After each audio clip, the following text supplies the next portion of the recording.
بسم اللہ الرحمن الرحیم۔ حضرت ابراہیم علیہ السلام کی بت شکنی۔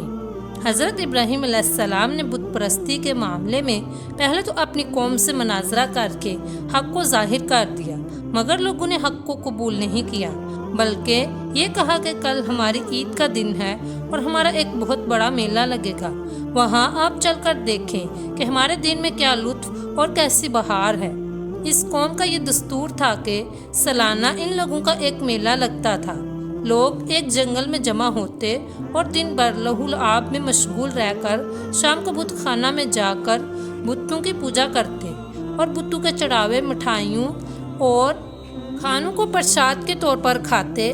حضرت ابراہیم علیہ السلام قوم کی دعوت پر تھوڑی دور تو میلے کی طرف چلے، لیکن پھر اپنی بیماری کا عذر کاٹ کے واپس چلے آئے اور قوم کے لوگ میلے میں چلے گئے۔ پھر جو میلے میں نہیں گئے، آپ نے ان لوگوں سے صاف صاف کہہ دیا، ترجمہ کنز ایمان، اور مجھے اللہ کی قسم ہے میں تمہارے بتوں کا برا چاہوں گا، بات اس کے کہ تم پھر جاؤ پیٹھ دے کر۔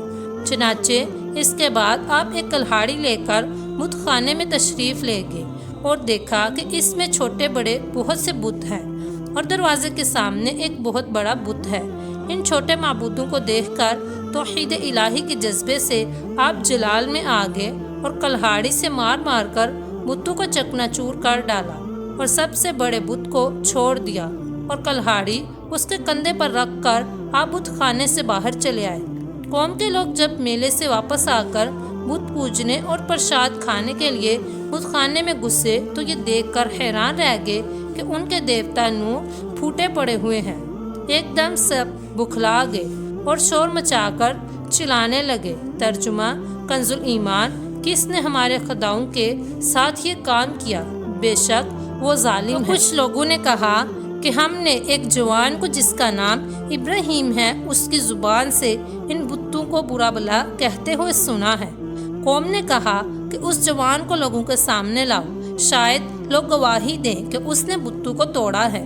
چنانچہ حضرت ابراہیم علیہ السلام بلائے گئے تو قوم کے لوگوں نے پوچھا کہ اے ابراہیم، کیا تم نے ہمارے خداؤں کے ساتھ یہ سلوک کیا ہے؟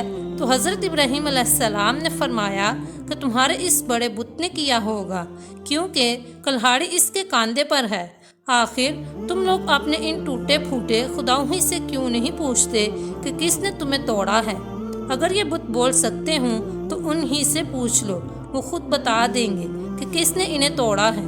قوم نے سر جھکا کر کہا کہ اے ابراہیم، ہم ان خداؤں سے کیا اور کیسے پوچھیں؟ آپ تو جانتے ہی ہیں کہ یہ بت بول نہیں سکتے۔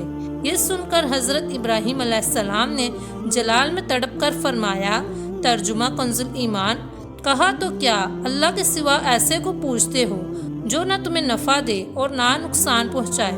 تف ہے تم پر اور ان بتوں پر جن کو اللہ کے سوا پوچھتے ہو۔ تو آپ کی اس حق گوئی کا نعرہ بن کر قوم نے کوئی جواب نہیں دیا، بلکہ شور مچایا اور چلا چلا کر بت پرستوں کو بلایا۔ ترجمہ کنز ایمان، ان کو بلا دو اور اپنے خداؤں کی مدد کرو اگر تمہیں کرنا ہے۔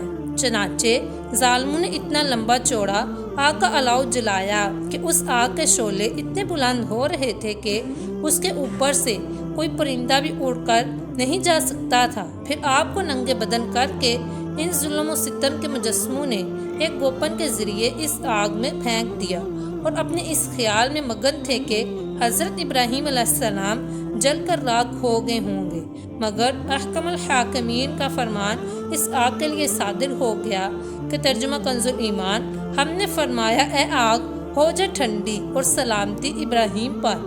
چنانچہ نتیجہ یہ ہوا جس کو قرآن نے اپنے کہرانہ لہجے میں ارشاد فرمایا کہ ترجمہ کنز ایمان، اور انہوں نے اس کا برا چاہا تو ہم نے انہیں سب سے بڑھ کر ضیاء کر دیا۔ آگ بجھ گئی اور حضرت ابراہیم علیہ السلام زندہ اور سلامت رہ کر نکل آئے اور ظالم لوگ کف افسوس مل کر رہ گئے۔ حضرت ابراہیم علیہ السلام کا توکل۔ روایت ہے کہ جب نمرود نے اپنی ساری قوم کے روبرو حضرت ابراہیم علیہ السلام کو آگ میں پھینک دیا تو زمین و آسمان کی تمام مخلوقات چیخیں مار مار کر بارگاہ خداوندی میں عرض کرنے لگی کہ خداوند، تیرے خلیل آگ میں ڈالے جا رہے ہیں اور ان کے سوا زمین میں کوئی اور انسان تیری توحید کا علمدار اور تیرا پرستار نہیں، لہٰذا تو ہمیں اجازت دے کہ ہم ان کی امداد و نصرت کریں۔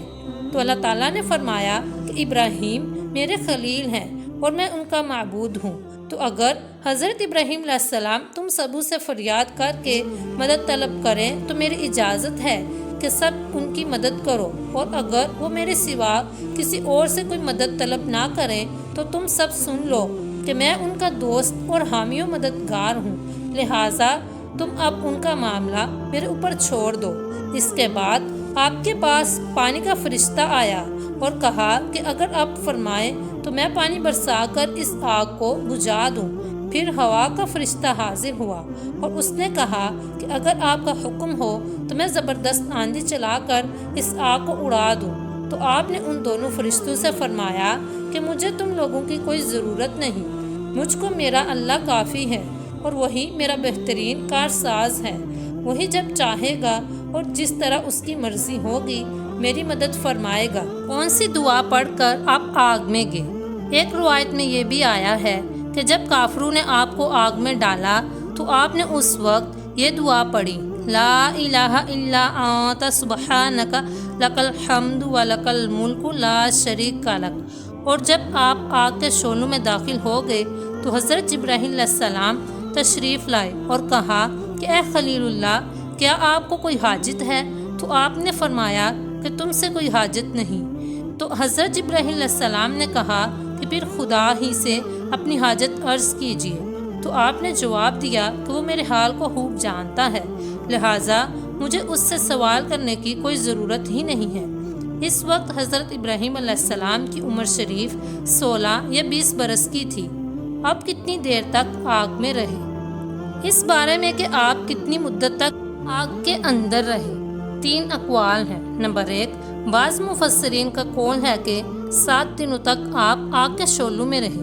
نمبر 2، اور بعض نے یہ تحریر کیا ہے کہ 40 دن رہے۔ اور نمبر 3، اور بعض کہتے ہیں کہ 50 دن تک آپ آگ میں رہے۔